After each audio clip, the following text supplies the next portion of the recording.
We have passed an important milestone. The Justice Department's Inspector General has now been investigating Operation Fast and Furious, the scandal there, for longer than the Warren Commission needed to produce its report on the JFK assassination. Fast and Furious allowed thousands of U.S. guns to be taken into Mexico and sold to narco-terror groups. Some of those guns have been used for murders by cartels against Mexican citizens and others involved in the murders of 3 U.S. law enforcement agents. Why this program was started in the first place doesn't make much sense, but why it was allowed to continue for so long has boggled the mind until now.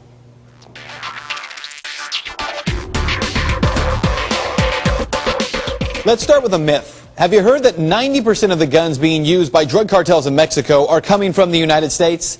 Well, it was that myth that prompted the Justice Department and the ATF, first under President Bush and to continue under President Obama, to enact a program to track U.S. guns being sold into Mexico.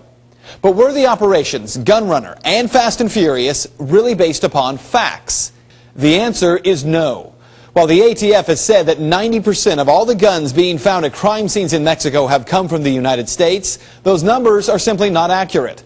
According to a 2008 report from the Government Accountability Office, 90% of all the guns in Mexico that are confiscated by Mexican authorities and then sent back to the United States are confirmed to have come from the U.S. But how many guns are we actually talking about? According to the GAO, fewer than 11%. The rest don't come back here for verification because Mexican authorities are able to identify those weapons as from China, Venezuela, and the largest number belong to Mexican military. So when Fast and Furious and Gunrunner began, they were operations based upon a flawed idea. But as the operations went forward, agents with the ATF, under the direction of the Justice Department, began working with gun store owners in Arizona. Now, these agents would order owners to sell multiple weapons to repeat buyers. Those straw buyers were then taking the weapons south of the border and selling them to drug cartels. The feds were supposed to be tracking those weapons as they went south, but they started losing track of them. Even after losing track, the feds kept the program going. It wasn't until Border Patrol agent Brian Terry was killed with one of those guns that the curtain came down and investigations into what the feds were doing took place. So the question here, did the feds have another motive as part of the reason for pushing Fast and Furious, even after they started to lose control of the program?